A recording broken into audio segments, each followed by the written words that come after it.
Voici une vidéo de présentation de séjours de rupture, encadré par le DAD, dispositif d'accueil diversifié de la sauvegarde de l'enfance du Finistère, et l'ONG sénégalaise JCLTIS, jeunesse, culture, loisirs, techniques, intervention sociale. Avant tout, rappelons en quelques mots ce qu'est un séjour de rupture. Il s'agit de partir vivre plusieurs mois dans un environnement culturel différent, à distance de ses habitudes et de son entourage familial et amical. Ce type de séjour s'adresse à des jeunes qui ont des difficultés diverses à l'école, en famille, dans le lieu de vie, et qui ont besoin de rompre avec ces difficultés. La mise à distance permet généralement de se recentrer, de réfléchir et de préparer des projets réalistes en découvrant d'autres façons de fonctionner. Pour partir en séjour de rupture avec le DAD au Sénégal, il faut une décision d'un juge des enfants ou d'un service de l'aide sociale à l'enfance. Voici comment se déroule généralement une admission pour un tel séjour. Un travailleur social adresse un dossier motivé au DAD. Le DAD est composé d'une équipe de 4 travailleurs sociaux, dont un basé au Sénégal, d'un psychologue, d'une secrétaire, d'un chef de service et d'un directeur. Cette équipe est basée à Quimper, dans le Finistère.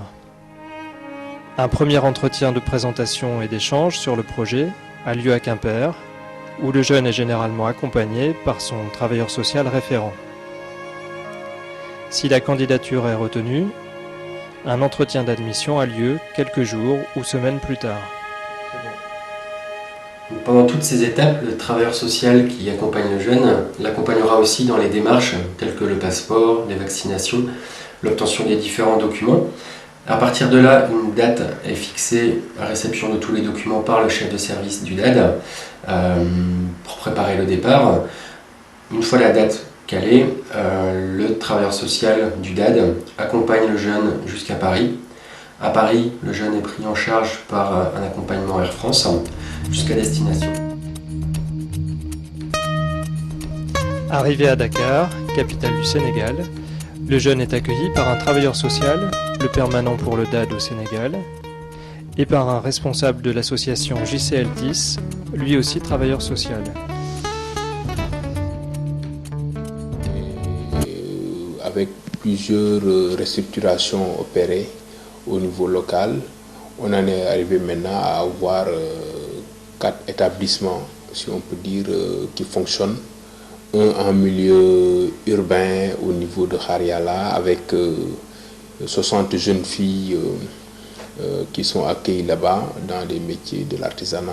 Au niveau de Mba où nous avons 400 jeunes au total dans les métiers du bâtiment et de l'industrie, menuiserie, bois, aluminium, soudure, électricité et aussi la couture et la teinture. Ça c'est vraiment le milieu aussi semi-urbain. Et en troisième lieu qui est en milieu rural, à savoir le centre rural d'éducation et de formation de Diakhao, où nous avons aussi des adolescentes au nombre de 35 qui sont aussi, elles aussi bénéficiaires de formation et de suivi au plan éducatif. Et de manière déléguée, nous avons le centre d'initiative, d'initiation et de valorisation agricole qu'on appelle le SIVA, qui accueille des jeunes fermiers. Ils sont au nombre de 6 en internat pour des formations qui durent 18 mois. Donc en somme, on peut, avec les jeunes que nous avons de manière régulière dans les 3 sites et les formations modulaires qu'on peut offrir par an, tourner autour de 600 jeunes par an. Le partenariat avec le DAD, on peut en parler, ça remonte déjà à 2001. Et si on voit le nombre de jeunes qui sont passés ici, ça tourne quand même autour de 500 jeunes. À la première occasion, faudra tracer face à ceux qui voudraient devoir renoncer. Plus question désormais de laisser passer ta chance. Man, faut avancer. À la première occasion, faudra tracer. Chaque séjour dure 6 mois, au cours desquels le jeune vit généralement en famille, à Dakar ou dans sa périphérie.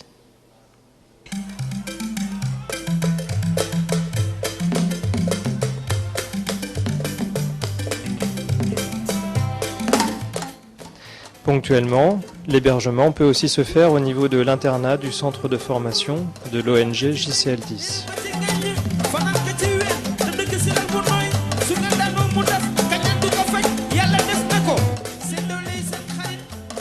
Au cours des 6 mois que dure un séjour de rupture, chaque jeune suit des stages en entreprise ou des cours en atelier.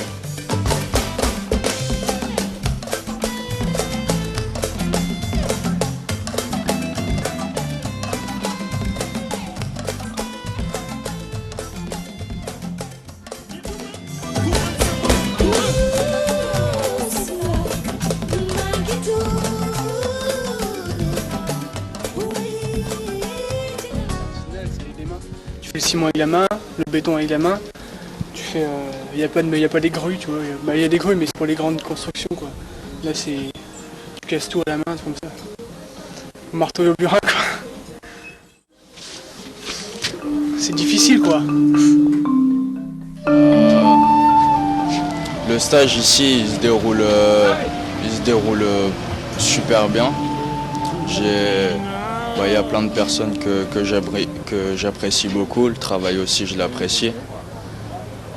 Même si, comparé en France, ici, il n'y a pas le même matériel, pas forcément les mêmes façons de travailler et tout, mais ça revient au même, quoi. Ici, c'est tous, on va dire, mes collègues de travail. Je les vois aussi un peu comme des amis. Voilà, quoi, ici tout le monde se respecte, tout le monde s'aime bien, tout ça.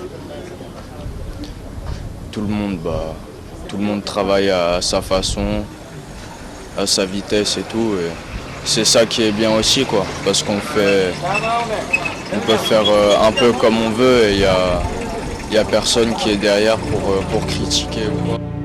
Les stages sont des stages de découverte qui permettent d'apprendre des techniques de travail, parfois différentes de celles utilisées en France. Ces stages sont aussi le moyen de reprendre un rythme de travail, d'apprendre le respect des consignes, la patience. Beaucoup d'atouts pour le retour en France. Les conditions de travail sont à peu près les mêmes. Il faut respecter les consignes. Mais le pétrissage du pain se fait à la main. Tout se fait pratiquement à la main ici. Dans mon stage, le plus difficile, je pense que c'est la chaleur. Comme je suis ici dans l'époque de l'hivernage, il fait très très chaud, les fours sont allumés.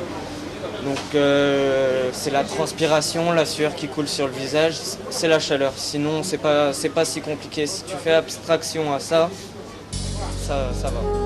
Des cours de soutien sont parfois proposés lorsque le niveau scolaire du jeune et le projet de formation au retour le nécessitent. Comme les gens vivent, leur moyen est trop limité. Quand leur chance se raréfie et que le séjour de rupture, ça m'apporte plus qu'en France parce que ici, séjour de rupture, ça comporte, on est séparés de notre famille pendant 6 mois, de nos amis. Ça permet de faire une pause, de ne plus fréquenter les mauvaises personnes qu'on pouvait fréquenter en France. Les débuts ont été difficiles, comme tout début. C'était je parlais pas avec beaucoup de monde, je m'avançais pas trop vers la famille et je restais plutôt dans mon coin. Mais au fur et à mesure du temps, j'ai commencé à discuter avec la famille, à comprendre un peu comment vivre la famille, comment la culture sénégalaise. J'ai vraiment appris à connaître la culture sénégalaise. Les débuts ont été difficiles, comme tout début. C'était je parlais pas avec beaucoup de monde, je m'avançais pas trop vers la famille et je restais plutôt dans mon coin. Mais au fur et à mesure du temps, j'ai commencé à discuter avec la famille, à comprendre un peu comment vivre la famille, comment la culture sénégalaise. J'ai vraiment appris à connaître la culture sénégalaise. Des entretiens ont lieu chaque semaine entre les jeunes et le permanent, le travailleur social permanent au Sénégal. Ces entretiens ont pour but de faire le point avec la famille et le jeune sur le déroulement du séjour, répondre aux questions du jeune, pouvoir l'aider à comprendre son environnement. C'est l'occasion pour le jeune de se pencher un peu sur son parcours et de réfléchir à ce qu'il va pouvoir mettre en place de retour en France. Et peu à peu, on travaille à la préparation du retour avec sa famille et les services sociaux présents en France. Pour venir ici, pouvoir avancer dans la vie, pouvoir avancer, me remettre dans le travail. Parce qu'en France, j'avais pas de travail. C'est tout un tas de trucs, pouvoir me réveiller le matin, arrêter toutes ces drogues, tout ça. Et ça me fait du bien de me réveiller le matin, de ne plus prendre de drogues qui font dérailler, quoi. Ça fait du bien. Tu te retrouves dans une bonne famille. T'es plus en foyer ou t'es plus tout seul. T'as une grande famille qui est là pour toi et qui essaye de te rendre heureux. Et c'est ça qui est bien. C'est ça qui est bien. Franchement, ce Sénégal, il me fait du bien.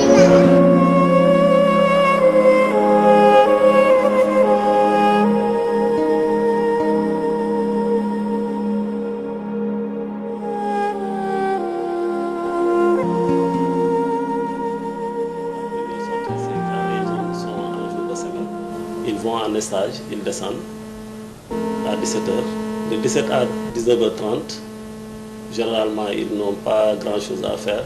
Ils préfèrent sortir dans le quartier, sous la supervision de l'éducateur.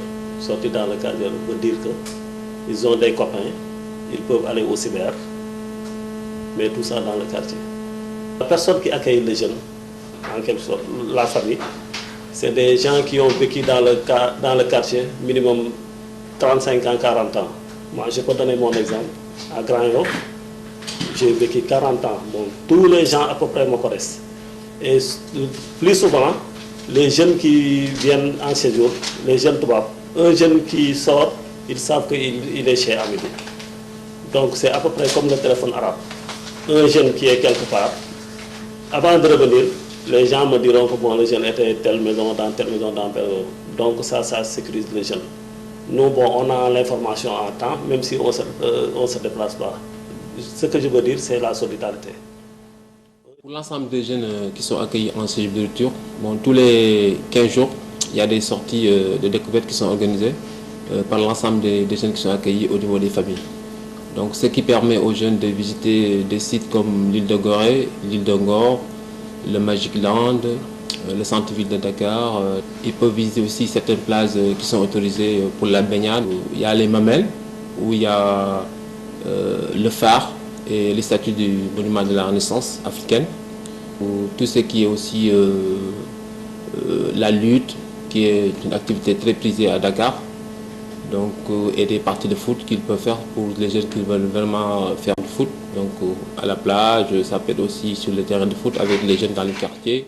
Il y a aussi une possibilité d'aller visiter les régions, de faire un tour aussi pour découvrir autre chose.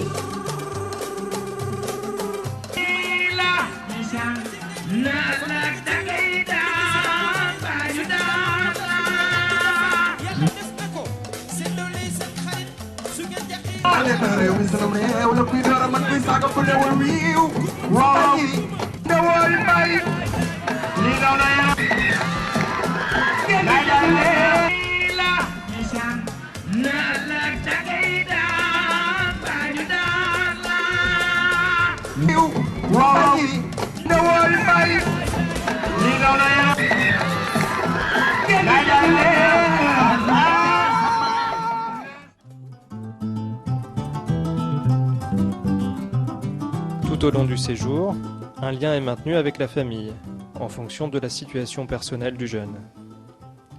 Un appel téléphonique peut être passé chaque semaine, durant une dizaine de minutes. À noter que la possession de téléphone portable est interdite.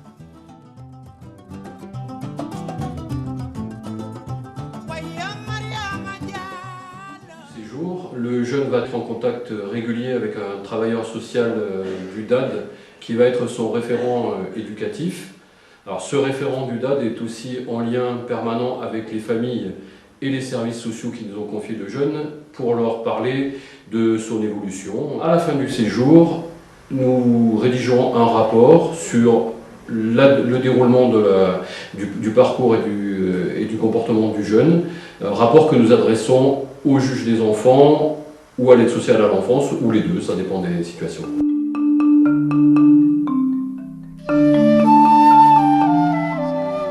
La partie sécurité qu'on met derrière par rapport à ces jeunes, sur un rayon proche des centres et des familles, il y a des centres de santé, il y a des hôpitaux, il y a des postes de santé, mais aussi toutes les disciplines qu'on a en médecine, on peut réagir là-dessus en fonction des problèmes que les jeunes peuvent vivre. Il n'y a pas un miracle, mais nous essayons autant que faire se peut par notre présence au quotidien et dans les familles, faire en sorte que les jeunes puissent retrouver un certain nombre de valeurs qui existaient d'ailleurs en France jusqu'à une période très récente. Le jeune qui vient de la France pour faire un séjour, bon, il avait fait des trucs négatifs peut-être à travers un dossier. Nous on lit le dossier pour peut-être savoir ce qu'il avait fait. Mais ce qui nous intéresse, c'est ce qu'on a mis en place et les objectifs à atteindre. Nous, notre rôle, c'est de l'accompagner. Donc c'est ça. Ce qu'il avait fait ne nous intéresse pas à peu près. Mais ce qui nous intéresse, c'est ce que le jeune doit atteindre comme objectif. C'est ça qui nous intéresse. C'est à toi-même de créer ton avenir, de se dire maintenant que voilà, on t'a offert beaucoup d'opportunités en France que tu n'as pas pu saisir. On a tous été influencés par des mauvaises personnes. Donc maintenant, c'est la dernière chance qui s'offre à nous de venir au Sénégal, de voir comment c'est la culture, comment vivent les gens, comment sont les gens. Et franchement, il ne faut pas avoir peur parce que même moi au début, j'avais peur, je ne savais pas comment c'était. Mais une fois que tu es là-bas, tu connais tout le monde est là avec toi, à t'aider, à te soutenir. Quand ça va pas, quand tu as besoin de quelque chose, ils sont là, des choses comme ça. Donc ça aide beaucoup la personne, quoi. C'est une chance d'aller en séjour de rupture. Tu découvres un autre pays, tu vois un peu la façon de vivre dans un autre pays. Juste avant d'arriver ici, je me disais que 6 mois c'était long, super long, ça fait une demi-année quand même. Après, c'est les premiers mois qui sont les plus compliqués. Mais après, une fois qu'on est dans le bain, c'est limite, on ne veut plus en sortir, quoi. Si on est très courageux, il faut rester debout. Rester debout, ça veut dire faire face à ces problèmes et s'appuyer sur des personnes de confiance, à savoir l'équipe éducative. Là, j'ai compris que je pouvais faire des choses bien quand même, que je pouvais respecter les personnes, que des personnes pouvaient me respecter. Voilà, j'ai un peu trouvé ce que j'étais venu chercher ici. Et j'en suis fier.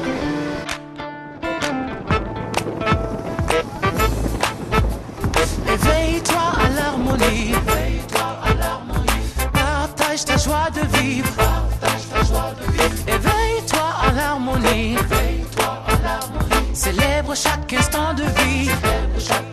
Avec la famille, c'est l'harmonie. On oublie tous les soucis avec les amis. On sourit.